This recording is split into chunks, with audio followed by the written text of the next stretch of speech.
Rosane, acho que os seus relatos aí, eles se articulam muito com a temática hoje, né, que é a literatura infanto-juvenil. E aí nós vamos passar, então, para a Aline, e se depois você e a Daniela também quiser, se a Daniela quiser fazer alguma intervenção também, né, porque é o universo dela, literatura infanto-juvenil, quiser trazer algum livro que ela goste, ela pode também. Mas então, gente, vamos. Comecei a gravar, a Aline voltou, então, né, gentilmente. Depois vamos ter também a participação da Juliana e da Rosane também, que tem uma pesquisa super importante, né, sobre a questão dos refugiados e das refugiadas, principalmente das mulheres refugiadas, né? Então também não percam, né? Porque tem gente que está sem opção, né? Então, Aline, você está com a palavra, e aí depois a gente continua a conversa, que estava bem legal. E obrigada, Rosane, pelo depoimento também. Vou silenciar meu microfone para não atrapalhar. Oi, gente, bom dia de novo. Mais uma vez eu agradeço por estar aqui com vocês. Hoje eu vou trazer um pouquinho do que eu estou pesquisando para um pós-doutoramento sobre a supervisão da Alexandra. E essa pesquisa, na verdade, ela começou muito assim, na pandemia, em 2020, muito mais com o meu senso maternal, assim, muito mais aguçado, porque eu tenho uma filha, hoje ela tem 7 anos, e é uma criança negra que a gente permanentemente reafirma essa condição dela, né? E eu acho muito bonitinho até porque ela tem compreensão, ela é uma menina negra e fala isso com uma leveza que eu, na idade dela, não tinha ainda essa consciência, apesar dos meus pais apontarem isso para mim, e fala com muita segurança de quem ela é. Né? Então, eu frequentemente compro livro infantil, e claro que eu fui privilegiando livros que traziam a questão da negritude, mas de um jeito que não é a mesma abordagem que existia, quando existia, nos anos 80, onde eu fui forjada, né? Foi um pouquinho mais jovem há mais tempo. E, a partir disso, eu comecei a ter contato com alguns livros infantis de autores e autoras variados. E uma coisa que começou a me chamar a atenção era justamente o protagonismo que as personagens negras assumiam nessa literatura. E quando, assim, com a exaltação dos traços, dos valores da negritude, cabelo, corpo, nariz, tom de pele, boca, bumbum, o que fosse. E também, muitas vezes, o fato de você ter histórias onde o personagem negro, ele não necessariamente estava associado a um lugar da subalternidade ou da pobreza, ou do exótico, né? Então, eu comecei a pesquisar um pouquinho sobre isso e montei aqui uma coisa que eu vou apresentar para vocês para poder ir guiando também. Peraí, que hoje já está tudo aberto, hoje eu vou arrasar aqui, peraí. Está aberto, mas não entra. Que é a ideia de poder, peraí. Gente, hoje não entra aqui o negócio. Apresentar uma janela, abriu. Está aparecendo para vocês? Sim, começou a aparecer. Então, tá ótimo. E você que quiser também, você pode aumentar. Ah, não, acho que não dá porque está no PDF. Para aumentar, mas. Não, tranquilo, só você aqui do ladinho. Ó. Isso, que acho que é melhor. Ali onde você estava mesmo. Ali na setinha ali. Isso aí. Certo, antes a setinha não vai, Alexandre. Então deixa assim mesmo. Vou tirar só uma foto. Foi. Foi? Tirar a foto. Então, esse daí é o título da pesquisa, né? O mercado editorial e a formação da identidade negra. E a ideia é a gente começar a pensar como esses livros e esse tipo de literatura, ele também é um instrumento importante nessa luta antirracista, né? E cada vez mais necessária. A gente está vivendo um momento de enfrentamento, de embate. Eu acho que esse embate ele nunca deixou de existir. ele talvez hoje só se revele com uma clareza que andou um pouco aí ofuscada, né? E a gente conquistou alguns avanços e sempre que a gente avança, a gente vê que existe um grupo que não quer perder os seus privilégios, que se sente altamente incomodado, né? E por que eu trago esse recorte de 2003 a 2021, né? 2021 porque tinha que parar em algum ano e a produção, né, literária está perdendo, e a gente tem uma série de livros que foram publicados em 2020, 2021 com essa temática, então eu quis absorver também. E 2003, porque é um momento em que a gente vai começar a ter o surgimento de algumas legislações que se voltam para essa questão educacional e que trazem essa questão da negritude com mais força aí nesse contexto social, né? Então, o que a gente quer pensar é esse crescimento editorial dos livros infantis, mas também pensar o fazer, assim, o que está por trás do autor, da ilustradora, quando ele senta e ele vai elaborar uma escrita voltada para a criança negra. Né? Porque, por mais que a gente pense que não é só a criança negra quem vai ler, né, eu costumo achar que aquele livro ele vai falar muito, muito, muito a alma da criança negra, que vai se ver representada ali, e de uma forma muito positiva. Né? Ao mesmo tempo, a gente está pensando assim, que a leitura e a escrita, elas são instrumentos importantes nesse processo aí da nossa existência, né? Que a linguagem ela não está descolada do contexto social, que ela não está descolada desse movimento e dessa procura que a gente tem pela exceção. Aí eu penso, né, quando a gente falou da vez passada da questão da Angela Davis, e também falou da questão lá dos Estados Unidos, o quanto eles reivindicavam o direito ao ensino, né, o direito ao letramento, o direito ao conhecimento, e o quanto a gente também ainda segue reivindicando isso aqui, né? A gente vê uma série, vê um filme e não estranha quando aparece uma juíza negra, né? Aqui, a gente teve aí, semana passada um autor de novela dando piti que Beyoncé estava com um diamante, né? Beyoncé, não era Thaís Araújo, era Beyoncé, um diamante, entendeu? Então, fica muito claro, assim, enquanto a gente ainda tem que evoluir, né? E aí a ideia é de pensar não só como esse tema ele está dialogando com a questão da representatividade, dessa luta antirracista no tempo presente, mas também com a questão da valorização da cultura negra, né? Porque a gente precisa dar conta disso. E aí o trabalho ele tem alguns objetivos, né? Primeiro é a gente pensar nesses livros como parte de um processo educacional, né? Pensando que na primeira infância, e aí eu estou imaginando primeira infância, a gente indo aí desde 1 ano, 2 anos até, né, uns 7, por aí, a gente pensar o quanto é importante ali, você já está formando uma consciência e você está empoderando também, principalmente essas crianças negras, para uma luta antirracista. Né? E, ao mesmo tempo, as demais crianças que vão ler estes livros de outros grupos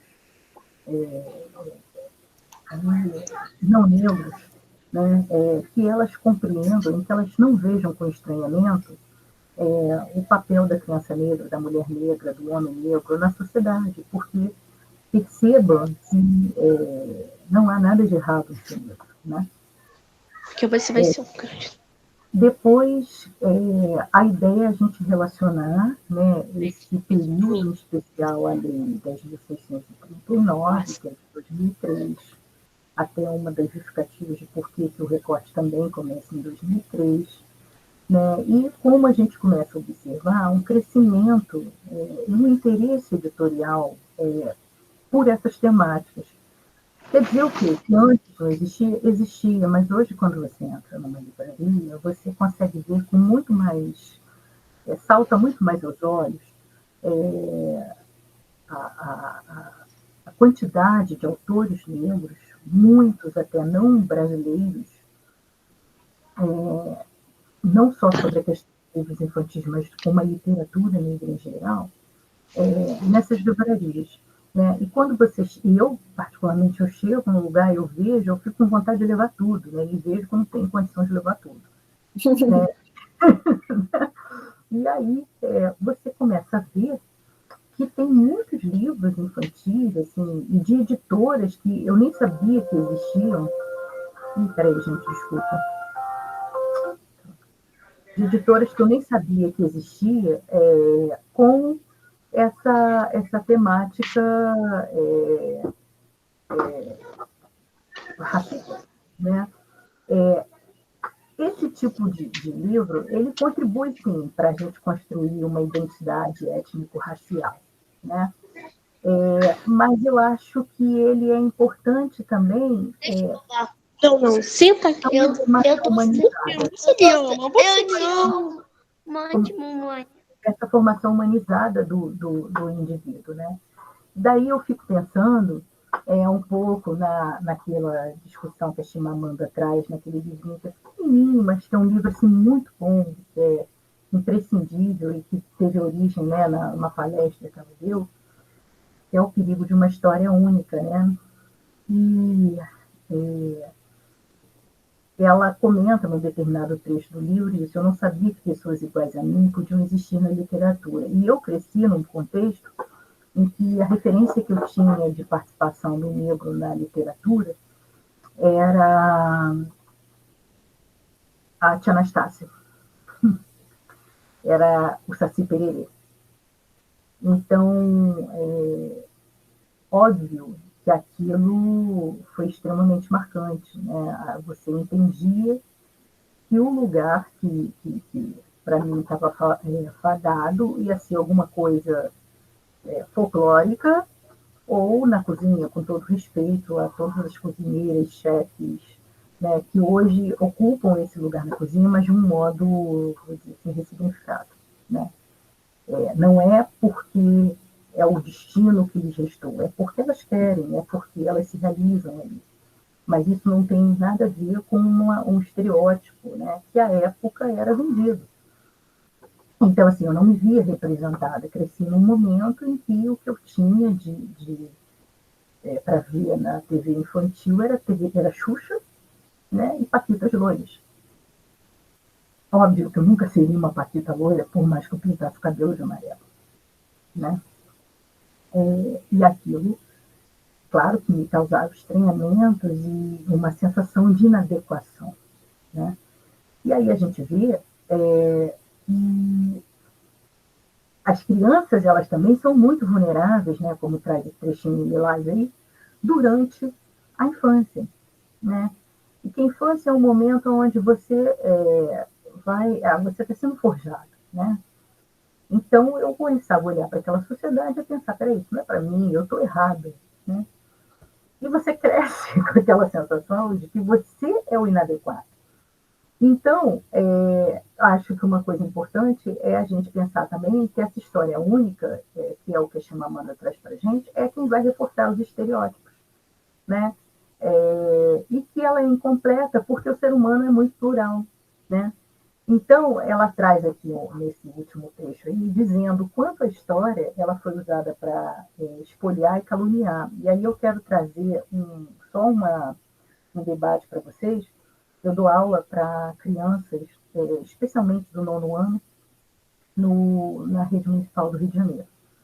E quando a gente começa a falar do início da República, né, eu sempre trago para eles a história do João Cândido, a importância toda das revoltas ali na Primeira República. Mas uma coisa que sempre chama atenção é quando a gente vai discutir a imigração. E aí eles dificilmente fazem a ponte com o início dos anos 20 acontecendo aqui, o início do século XX, né, no Brasil, com o que está acontecendo na transição do século XIX para o século XX, na Europa e na África, né? Porque a gente vai ter a partilha da África pela Conferência de Berlim, e a gente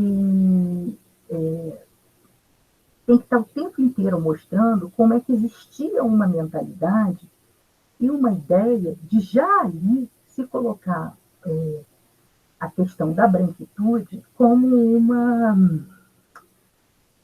uma força maior, tentando hierarquizar mesmo, né, o sentido das raças para você poder dominar. Né? Aí, trazendo o que a Rosane até falou antes, um pouquinho aí, sobre como o capitalismo ele vai se aproveitando desses mecanismos para poder massacrar mesmo, né? Era isso que estava dado ali naquele contexto. Então, aí você entendia por que existia um projeto de imigração também, para trazer esse homem branco, esse homem europeu para cá, em detrimento de qualquer africano que quisesse entrar aqui depois de um período de abolição da escravatura ou com uma possível perspectiva de liberdade, né? Porque já existia uma mentalidade no mundo, né, a serviço do capitalismo, para mostrar para a gente como era interessante para esse homem privilegiado manter essa ideia hierárquica em cima da ideia racial. Então, esse homem negro, essa mulher negra, né, o negro, ele vai ser o tempo inteiro colocado numa condição de silenciamento, mas também de desmerecimento, de desumanização. Aí a gente vê que durante muito tempo a história, né, ela vai trabalhar com referencial teórico, que era o que a gente hoje chama de uma história tradicional, que era contar a história dos vencedores. Né? Os vencedores eram esses homens que estão aí em estátuas eternizados. O vencedor não era o cara pé descalço, o vencedor não era o líder da revolta dos malês, não era o Zumbi do Palmares, né? Não era Dandara, imagina. Né? Você tinha um referencial que era um referencial muito em cima dessas teorias eugenistas que circulavam à época e que buscavam mesmo deslegitimar o homem negro, a mulher negra, mostrando como eles eram considerados inferiores e tentando encontrar brechas aí numa possível leitura da ciência, né, para tentar mostrar que o cérebro era isso, o cérebro era aquilo. É até interessante porque depois que acabou a Guerra de Canudos, o Antônio Conselheiro, ele o cérebro dele, a cabeça dele, ele morreu possivelmente uma disenteria, mas a cabeça dele foi cortada e foi estudada pelo Nina Rodrigues, né? E aí se chegou à conclusão de que o cérebro dele era normal, né? Era um crânio de uma pessoa normal, que não tinha qualquer, até essa categoria de normal é horrível, né? Mas que não tinha qualquer anomalia. Então, assim, você via que era uma época em que a ciência estava sendo usada para quê? Para tentar legitimar esse projeto de poder. E aí, especialmente aqui na Europa, por volta dos anos 70, mas aqui no Brasil começa a chegar com mais força no final dos anos 70 e início dos anos 80, a gente vai ter uma renovação desse fazer historiográfico, né? O Walter Benjamin ele fala em pentear a história contra pelo, mas a gente vai começar a beber em outros autores, e um deles é o Thompson, que vai romper com essa história única e vai ter um olhar sobre o subalterno. E esse subalterno ele vai começar a perceber e a tentar pensar no que é o tornar-se. Né? Não é um autor que eu vou usar na pesquisa, por uma outra opção teórica metodológica, mas eu achei interessante trazer porque ele tinha uma vivência como professor, não só acadêmico, mas como professor acadêmico, que eu digo, né, escritor, intelectual, e o cara que estava lá forjando análises, teorias, entendimentos, mas principalmente porque ele era um cara que estava forjando também conhecimento e visão de mundo dele dentro da sala de aula, porque ele fez uma opção política de dar aula para trabalhador, né? Então, com isso, ele já tinha uma visão muito mais sensível, né, do que estava acontecendo. E é impossível a gente hoje, no momento em que as pessoas, alguns setores da sociedade imaginam que seja possível ter neutralidade diante da vida, é impossível, né, gente? A gente tem que tomar partido, sim, e tomara que a gente escolha o lado do oprimido e nunca do opressor. Né? Então, essa ideia de trabalhar com uma história que está mais vinculada ao campo do tempo presente, ela também bebe em estudos decoloniais, né? Porque, desculpem, a ideia é a gente tentar se colocar, quando se fala num estudo decolonial, contra uma visão hegemônica, que era uma visão que estava muito calcada nesses autores que estavam produzindo ali na Europa. Né? Então, é a ideia da gente compreender que até mesmo essa escrita que é feita hoje, principalmente por autores e autoras, né, ilustradores, ilustradoras negros, está muito vinculado nesse entendimento de que a gente precisa recuperar não só essa autoestima, mas também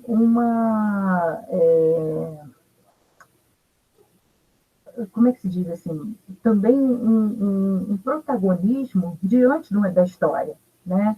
Porque a gente não tem um papel subalterno aqui na construção desse país.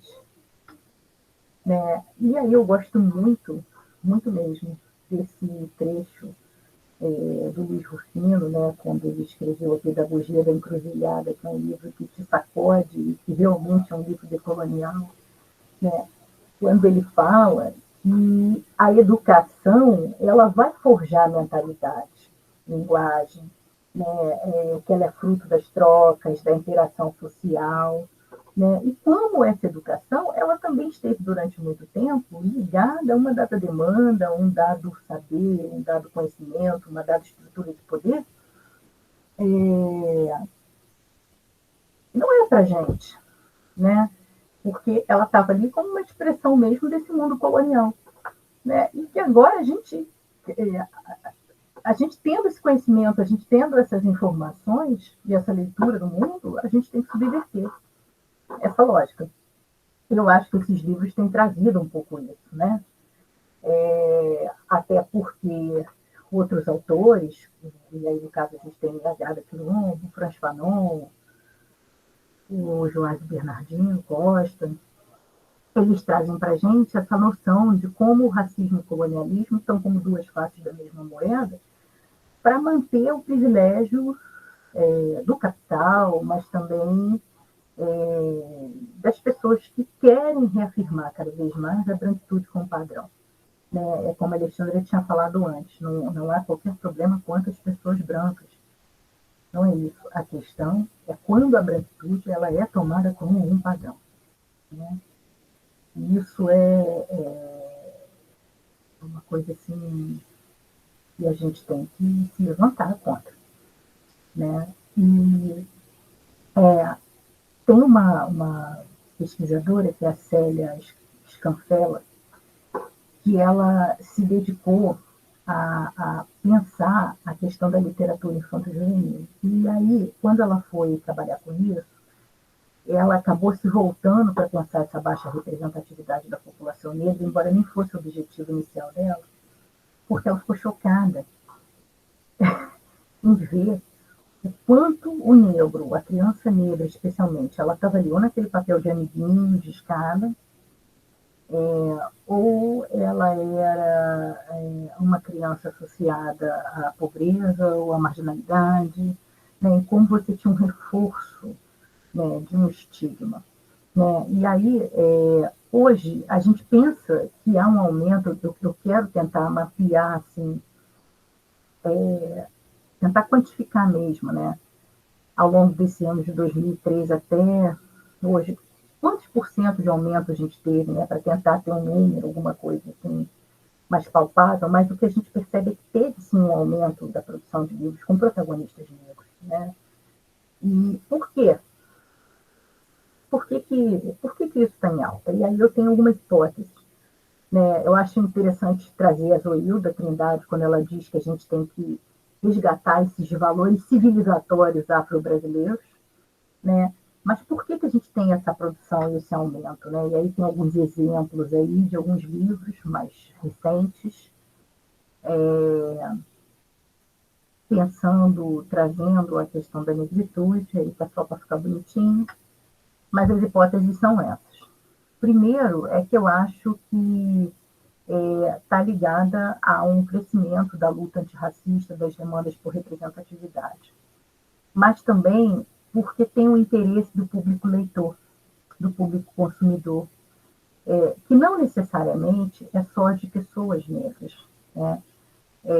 Mas que tem muito a ver, e que eu acho que a gente não pode ignorar, com o crescimento e a chegada de novos estudantes com outro, né, fenótipo, genótipo, nas universidades públicas, especialmente, nos institutos federais,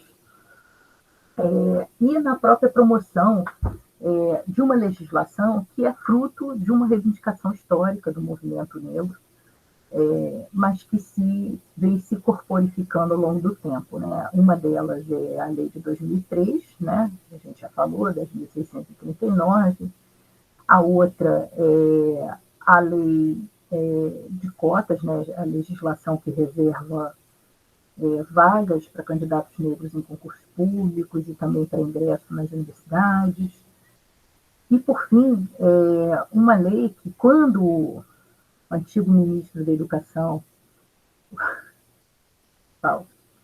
o Weintraub, saiu do governo agora, do governo do Jair Bolsonaro, uma das coisas que ele tentou fazer foi acabar com essa normativa do MEC, a número 13, né? E aí a gente vê assim, o cara estava saindo, era pegar a chave e ir embora, trancar a porta, apagar a luz, e ele tentou revogar essa normativa número 13 do MEC, que é que prevê a criação de programas para a inclusão de negros, pardos, indígenas, pessoas com deficiência nas universidades e institutos federais com a adoção de cotas, né? Então a gente vê que o quanto incomoda os setores mais conservadores do mundo, do país, né?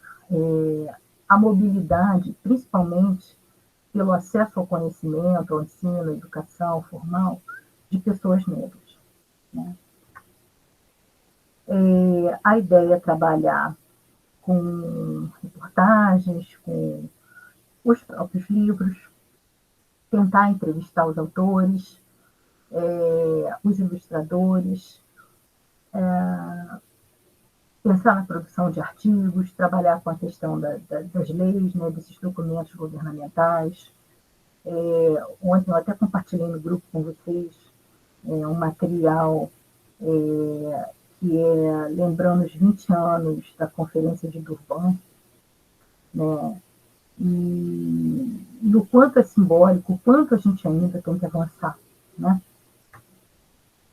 E aí, assim, uma inspiração é esse livro da Neuza Santos Souza, Tornar-se Negro, né? Porque, aí, fazendo mais uma ponte lá com Thompson sobre o tornar-se, né? Ele está pensando no tornar-se da consciência lá da classe operária, né?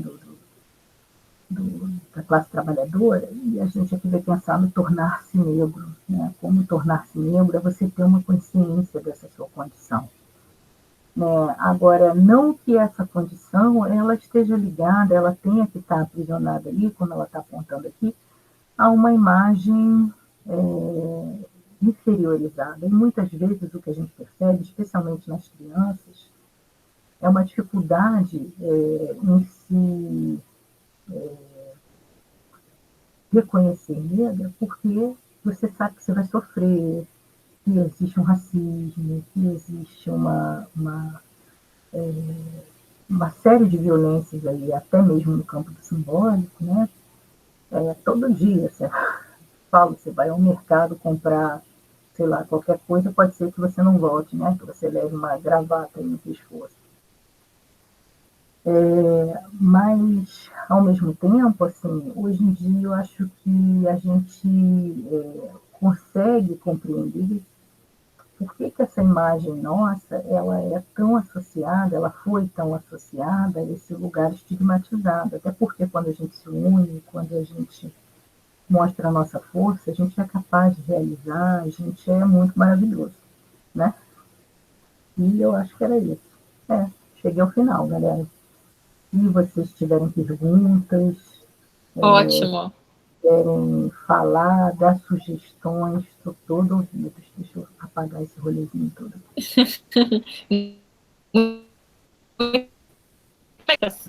Terminar com tornar-se negro, né? Porque eu acho que essa é uma ideia bem importante para a sua pesquisa, Aline. Como que a Aline caiu? Vamos esperar ela voltar. Mas também vou também abrir aqui depois, né, para comentários, questões, que eu acho que essa é uma temática que é muito importante na formação, né, de pedagogas e pedagogos, né?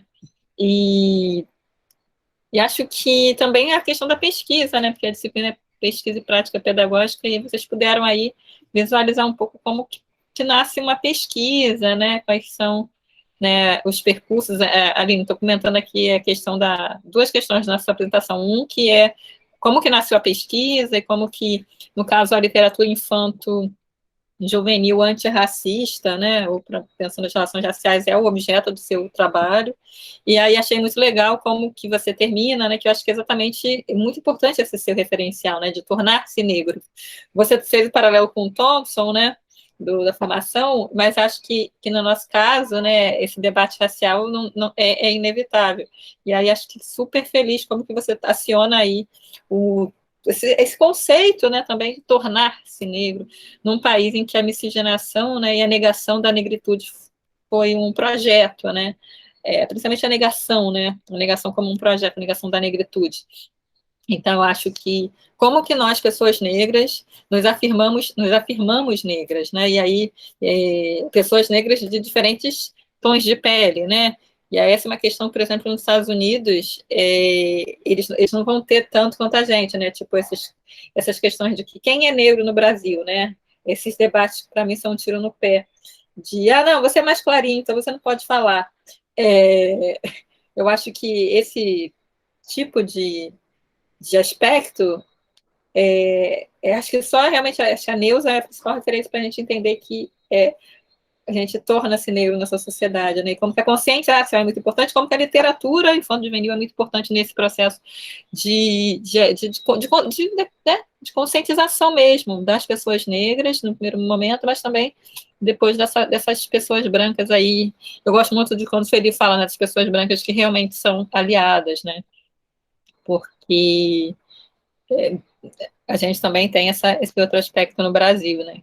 Que tem uma população. A gente tem esse contato, né? A gente não teve na lei a segregação como nos Estados Unidos. Então, as nossas famílias são interraciais, né? Isso é uma outra questão que a gente poderia discutir aqui. As famílias interraciais no Brasil e o lugar, né, da pessoa branca também na luta antirracista, né? Considerando que você vai ter muitas vezes mulheres brancas e homens brancos que são pais de crianças negras, como que essas pessoas se educam, né, para serem pais e mães de crianças negras. Então, eu acho que esse debate da literatura infanto-juvenil é para todo mundo, né? É para todo mundo, não é só, né? Mas eu acho que, claro que de uma forma muito interessante, nós como mulheres negras nos identificamos porque são as nossas vivências, as nossas experiências e a questão da autoestima, né? Então, é claro que isso também é uma linha diferente para a gente, né? A gente poderia ficar aqui, inclusive, bem mais tempo discutindo, mas eu vou parar de falar, porque senão só eu vou falar aqui. Eu gosto muito dessa pesquisa, viu, Aline? E eu até só abrindo aqui um parênteses, tem duas coisas que eu descobri depois dos 40, né, que eu gosto muito de fazer. Uma é a pintura, como vocês podem ver aqui, e a outra é a escrita, né, de literatura infanto-juvenil. Então, assim, se eu pudesse, eu só faria isso, mas eu não sou rica, então eu não posso viver de pintura e viver de escrita, né? Mas se eu tivesse casado assim com um dono de editora, por exemplo, eu poderia, né, me dedicar a viver de escrever livro, de pintar, e aí, né, eu não precisaria me preocupar com mais nada. Mas eu não nasci rica e não casei com dono de editora, então, de uma editora grande, não, eu estou falando qualquer editora, uma editora, que é a principal editora do país, eu não nasci com esse, né, e nem casei com esse homem, então eu tenho que fazer, né, trabalhar, dar aula, fazer outras coisas, né, remuneradas, para garantir, né, o sustento da minha gatinha. Mas, enfim, eu acho que Jéssica quer falar, que eu conheço como Jéssica quer falar. Não, tá uma confusão na minha cabeça, porque eu assisti ontem essa série The Chair de uma vez só. Eu também. E eu fui dormir. Vou ter que ver isso. Já estou até anotando aqui. E eu acordei. E aí você fala, quando você fala de tomar partido diante da vida, e dessa questão da história única, e adianta, gente, eu tô com um negócio na cabeça, vai ser com isso que eu vou dialogar por enquanto, pelo menos até eu terminar de digerir. Esse lugar de tomar partido, uma coisa que ficou muito claro para mim ontem, nesse lugar dela de poder, por exemplo, e aí a gente pode pensar para todas as esferas da nossa vida, e também com os conflitos dela com a filha, porque a filha é danada. Ela foge, ela não aceita o avô, e ela coloca, né, de uma maneira bem infantil, né, que é aquela coisa do preciso de você, que a mulher trabalha muito, e esse lugar de sempre ter que estar provando a competência. Ela negligencia um pouco a filha, é o dilema da mãe solo, e ela dá muito valor às necessidades do cara branco lá, que é o problemático, é o que não admite o erro, e aí eu dialogo com a minha própria vida, né, em casa. O branco que nunca consegue dizer, cara, foi mal, vou fazer melhor da próxima vez, errei, vou fazer melhor da próxima vez, né? Essa dificuldade da branquitude. E aí, quando o Ale fala dos brancos aliados, tem também essa questão. Quando a gente falar de criança, e aí quando a gente pensar também em criança, é isso, olha, você já está num lugar que, independente das mediações que você tente fazer, você vai sair prejudicado. Se você for querer não partir para o enfrentamento, que é o que acaba acontecendo. Gente, eu vou dar spoiler.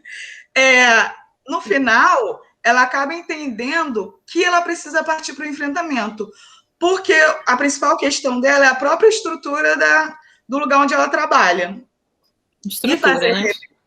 E fazer remendos não vai resolver. Como não resolveu, ela tentar ser boazinha com todo mundo. A gente já está no lugar que a gente está em desvantagem. O que a gente fizer, ficar com a bunda na janela, não sei se eu posso falar isso, é um problema.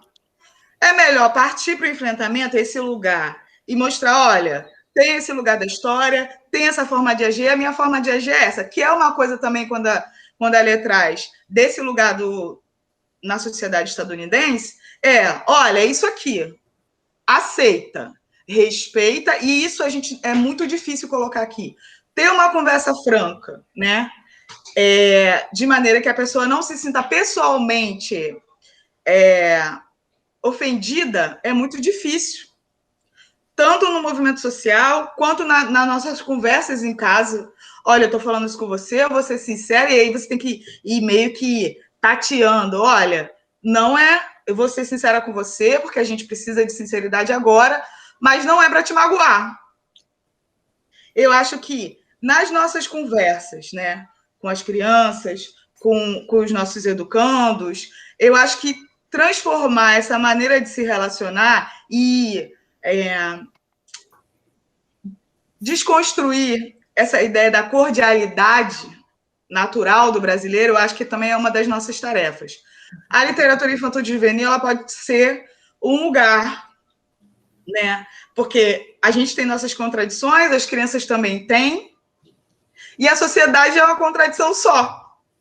Porque a gente nem é cordial, mas a gente nem se assume também como pessoa franca.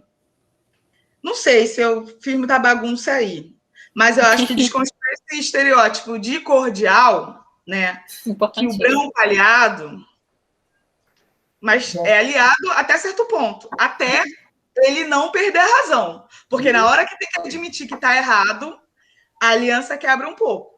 E essa questão de... Ainda está nesse lugar da razão.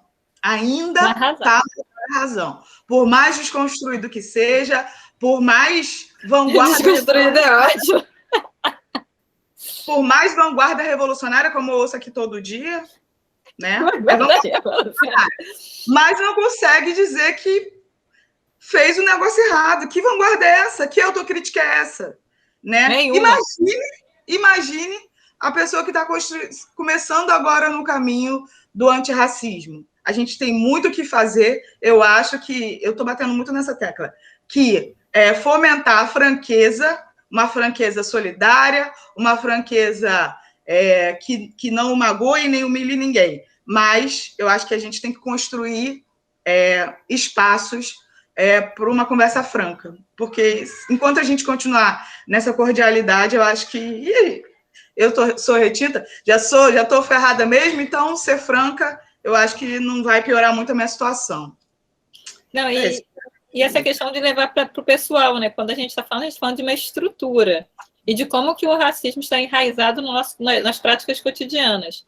Então, quando a gente fala do que a gente sente e de como que nos afeta, a gente não está falando assim da pessoa como indivíduo, a gente está falando de práticas históricas e que são estrutura das desigualdades. Mas as pessoas, por conta dessa coisa cordial, que a gente não pode romper, né? Aí as pessoas, elas... E a questão do constrangimento que a gente está dizendo no início, né? Que você está dizendo no início, Aline, elas jogam para o pessoal. Joga para o pessoal, você está me ofendendo, você está criando aqui, ou você está me entendendo mal, e joga para você. Joga para você como se fosse algo individual seu, e não algo que realmente é uma estrutura opressora. Aí, realmente, né, os aliados, as máscaras caem, né? Eu acho que tem uma outra coisa também. A Jéssica falou um negócio aí, eu também não me iludo não, sabe, Jéssica? Eu acho o seguinte, é branco, quer chegar, quer somar, beleza, vem comigo. Mas eu tenho consciência de que ele não está calçando meu sapato. Né? E não me iludo com isso não, tá? E que tem coisas que, assim, são difíceis para o outro até perceber e entender, porque não é a vivência dele. Não é o sapato dele, né? Não é o sapato dele. Meu número é outro, né? E eu não vi o The Chair ainda, então não vou comentar, mas eu prometo ver, que agora eu já estou doida para ver. Mas eu acho que você falou um negócio aí, que é a espinha dorsal do que a gente vive aqui e que talvez até nos diferencie do que acontece nos Estados Unidos, porque lá, como a Alexandra já tinha até apontado antes, a gente teve o período da segregação racial e aquilo ali forjou um outro tipo de experiência para aquelas pessoas, né? E a gente aqui, apesar de viver apartado ainda, né? Ontem eu li uma notícia aí na internet de um casal negro que foi numa concessionária no Morumbi, em São Paulo, e foi cercado pelos seguranças e pelos próprios vendedores, perguntando o que eles queriam na loja. Bem, se eu vir numa loja que está vendendo carro, eu provavelmente não quero abacaxi, nem banana, nem tomate, eu quero um carro, né? E aí o comentário das pessoas era até muito interessante. Pô, tomara que eles não tenham comprado o carro lá, né? Tipo, que eles tenham buscado uma outra concessionária e não tenham comprado nada daquela marca lá X, eu nem lembro o nome da marca. E a gente está o tempo inteiro aqui com essas fronteiras, que são fronteiras assim muito bem demarcadas, mas que a gente vive fingindo que não existe, porque, afinal de contas, a gente tem uma mentalidade aqui, e aí eu acho que a mentalidade é uma coisa que expressa muito o que a gente vive, que é essa ideia da cordialidade mesmo, que é essa ideia da democracia racial freiriana lá, que é um câncer, né? Porque a gente vive imaginando que a gente está num lugar muito confortável aqui, né? Que, afinal de contas, todo mundo, né, nas costas. Só que a gente vê que na hora prática, na hora da questão da prática, e eu estou te falando isso porque eu fui, já tem alguns anos, deve ter uns 6 anos, assim, eu estava passeando no shopping no Morumbi, eu, meu companheiro, minha filha, que era um bebê na época, e tinha um segurança que andava atrás da gente, né, assim, a ponto da gente ter percebido, falou, peraí, esse cara está atrás da gente, aqui ele está achando que a gente vai fazer o quê com o bebê? Tacar o bebê na vitrine da joalheria, sai correndo, né? Então, assim, porque é o estranhamento mesmo de em que lugar o negro pode ir. Tem lugares, assim, que eu me sinto altamente desconfortável, né? Porque você faz aquele exercício do pescoço, você vê que só tem você. E eu estou muito acostumada, tá? Em só ter eu, em uma série de lugares. E assim, mas ainda aos 42, isso me assusta, né? E eu acho que a gente tem que mesmo ir desconstruindo isso. Uma coisa que eu vejo assim, de muito valoroso, eu estava colocando até aqui no início, quando eu era pequena, eu não me entendia, apesar da minha mãe e do meu pai estarem o tempo inteiro dizendo aquelas coisas que mãe e pai de crianças negras dizem para crianças negras. Estude, você tem que ser melhor, você não pode errar, você é isso, você é aquilo, você é quase um Rambo, né? Uma Mulher Maravilha, você é filha, né? Porque é uma forma protetiva, né? Por mais perverso que isso seja, é uma forma protetiva de te fazer entender que o mundo não vai ser bom, Sebastião, né? E hoje eu percebo, por exemplo, que a minha filha, com menos idade do que eu tinha quando eu me entendia, chega em casa e fala para mim, mamãe, na minha turma tem 2 crianças negras, eu e fulano. E aí teve uma cartinha que eles tiveram que fazer lá na escola e ela escreveu para o amiguinho e aí num determinado, porque a lógica do trabalho lá da escola era fazer a cartinha, cada um mandar pelo correio. E ela na carta que escreveu para o amigo, que a professora ficou até bastante sensibilizada, ela dizia alguma coisa do tipo assim, ei, você quer brincar comigo, tal, tal, tal. Fulano, nós somos negros. Nossa cor tem história. Você não sabe? Pergunte para sua mãe. Sabe quantos anos ela tem? 7. Então, assim, alguma coisa está mudando, gente. Porque eu ao não mesmo sabe, tempo pergunte que a para gente... mãe. Adoro. Porque, ao mesmo tempo que a gente vê assim, esse cenário, né, de caos, né, desse conservadorismo, essa galera saindo da catacumba aí, meu Deus, esse bando de zumbi, né, só pode ser zumbi ou então alienígena, assim, que foi, né, carcaça da abdução. Eu acho que tem uma coisa mudando, assim, sabe? A gente está conseguindo avançar no diálogo. É difícil. Eu confesso que eu, às vezes, não tenho paciência. Tipo assim, a pessoa está num lugar de privilégio, você vê que não quer aprender, quer ficar naquele, mas dá vontade de levantar e ir embora, falar, gente, vou tomar um chopp que eu ganho mais. Entendeu? Mas eu acho que a gente está assim, a gente está conseguindo. Só que, e acho que quando eu às vezes me bato de desespero, eu penso muito numa coisa assim, gente, não tem 150 anos de abolição da escravatura. A gente ainda tem muito que caminhar para dissolver essa mentalidade racista, assim, nem sei se meus netos vão conseguir. Mas eu acho também que a gente avançou para Cacilda, quando a gente se vê aqui um grupo de mulheres, predominantemente mulheres negras, conversando, né, com uma inserção acadêmica. Quando que há 150 anos, nem 150, 130 e quê? 133, né? Anos atrás, a gente ia estar imaginando isso, né? Você tinha um ou outro, né, que conseguia romper com uma estrutura de dominação, onde até o acesso à educação era ceifado, né? Afinal de contas, eu acho que isso até explica muito dos projetos educacionais que a gente tem hoje, né, que se mantém. Se esse povo todo tomar consciência de si, começar a ler, formular, levantar, né, a gente vira a mesa, né? Vira o jogo. Né? Porque somos maioria, né? Somos maioria. E é aquilo que a gente sempre fala, né? Que é uma frase, eu não sei quem disse isso, mas eu acho sensacional. Olha só, não queremos vingança, a gente quer reparação. Não é vingança, entendeu? É reparação.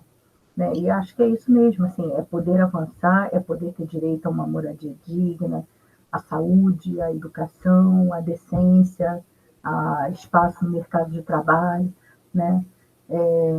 Reconhecimento, né? A viver plenamente como pessoas, assim, sem você ter que entrar num lugar e ter que ficar justificando por que eu estou aqui, eu estou aqui sua pessoa. Né? Agora, o que eu vim fazer aqui não é da sua conta. Né? E, assim, a gente sair desse espaço onde a gente chega e a gente ao mesmo tempo, tratado com estranhamento, como se a gente não pudesse estar ali, como se ali não fosse o nosso lugar também. Né? E é isso, assim, eu acho que a gente tem que ir construindo, deixando esse legado, essa semente, assim, em respeito aos nossos ancestrais, a quem veio antes, a quem fez isso, com diferentes estratégias, e prosseguir, sabe? E é engraçado, tem uma coisa assim, eu estava conversando com a Alexandra, inicialmente, eu não pesquisava nada que tivesse a ver com negritude. Era uma outra coisa, um outro rolê. E, ao mesmo tempo, eu ficava assim, muito incomodada quando eu chegava nos lugares, e uma vez eu fui fazer um concurso, e aí quando eu levantei, peguei minha pastinha e fui me dirigindo lá para a sala junto com os candidatos, gente, as pessoas que me olhavam, assim, as pessoas me olhavam com uma cara do tipo, quem é essa pessoa, né? Quem é essa garota aqui, né? Porque era como se eu, por ser uma mulher negra, não pudesse pesquisar alguma coisa naquela área. Entende? E aí a Alexandra até me dizia, não sei se você lembra disso, Alexandra, você fala, pois é, a gente fica sempre nessa dicotomia, né? Porque se você pesquisa alguma coisa ligada à questão racial, pode ser por uma indução do racismo. Se você também não pesquisa, também pode ser por uma indução dessa sociedade racista, né? Lembra disso, Alexandre? Sim. Né? E é exatamente isso, assim. E hoje eu estou muito contente, assim, porque eu tenho a sensação de que é uma forma que eu posso minimamente também contribuir para a gente seguir discutindo. Não é que seja verdade absoluta, nada assim do que você pesquise, das conclusões, das hipóteses que você chegue, né? Mas é a ideia de você poder, pelo menos, discutir, começar a ler coisas diferentes e inspirar e ser inspirada por outras pessoas e ter um legado, assim, de pensar, falar, cara, que legal, assim, que eu pude fazer isso, sabe? O que eu acho, Aline, sobre isso, o que eu aprendi nesse episódio aí específico, é que não cabe às pessoas brancas pautarem o que a gente quer, o que vai estudar, não cabe a elas nos pautar, né? Então, não existe o certo e o errado para a gente, assim, você pode estudar intelectualidade branca, estudar independência, você pode, eu posso estudar relações raciais, mulheres negras, isso é uma questão, né, que assim como o nosso cabelo, o nosso corpo. O que me causou muito, inclusive, sofrimento, foi a pessoa, a mulher branca, estudiosa das relações raciais, dizer para mim que eu não poderia. Uhum. Então, e essa é uma pessoa que se diz aliada, tá, Jéssica? Uma referência na historiografia, inclusive. Então, e tá em todas as mesas com intelectualidade negra, inclusive. Ela está sempre nas mesas com intelectualidade negra, como a branca aliada, e ela disse para mim isso, numa situação de banca, que meu trabalho era ótimo, mas que eu devia tirar essa questão racial, porque já tinha muita gente fazendo. Beleza. Beijo para ela.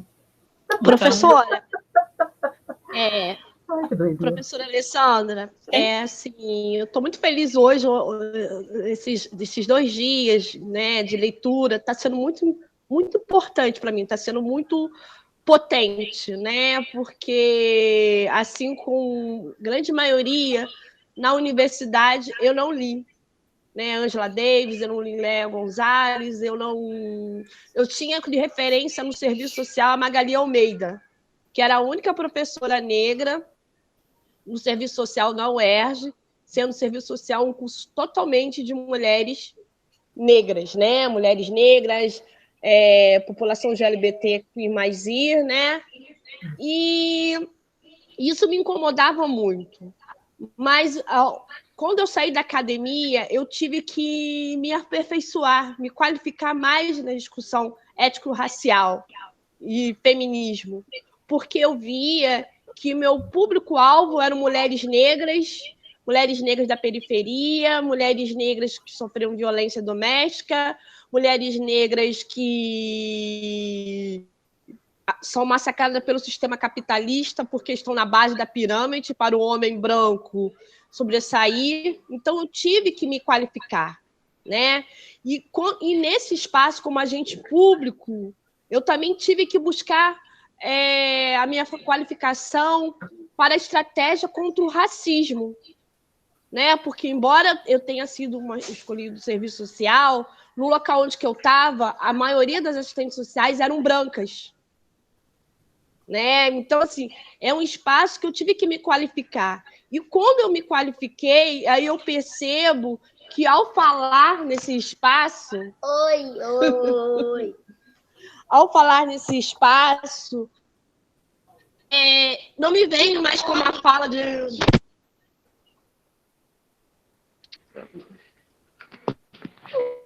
Como a fala de uma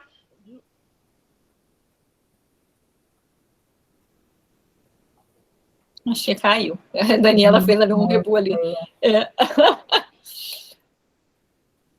Eu acho que não está dando para ouvir, Rosane. Caiu. Na hora que... Não desligou? Acho que desligou. Deve ter desligado acidentalmente. Não está silenciado, não. Silenciado não está, não. Foi mesmo uma coisa de interferência ali. Caiu. Sim, diga. Porque realmente o curso de serviço social é um curso que é muito marcado por um perfil de alunos, e eu já ouvi professores do curso de serviço social falar o seguinte, uma vez, até num tom pejorativo. Meus alunos chegam aqui todos com o uniforme da empresa em que trabalham, porque era um curso onde muita gente, e aí você via bastante segmentado isso, né?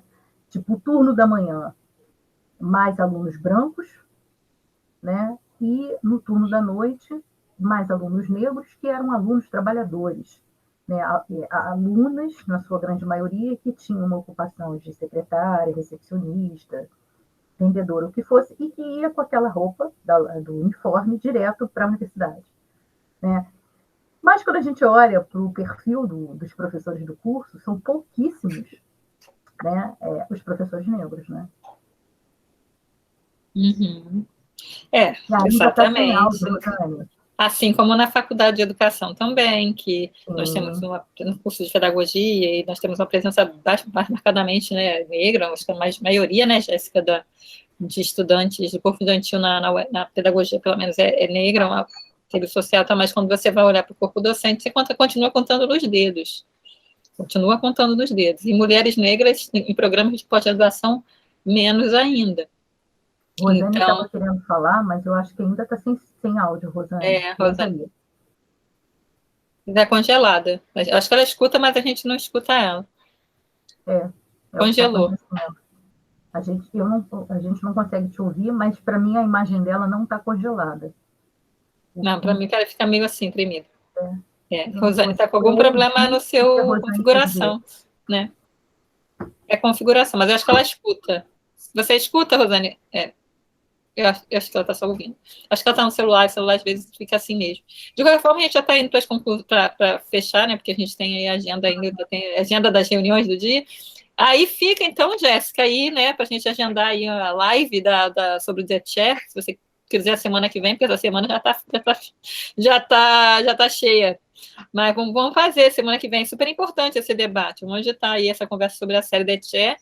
E eu vou deixar, então, né, vai ficar gravada essa aula de hoje, que eu achei que foi bem potente, né? Acho que a gente está produzindo uma memória bem legal também aí dessas experiências.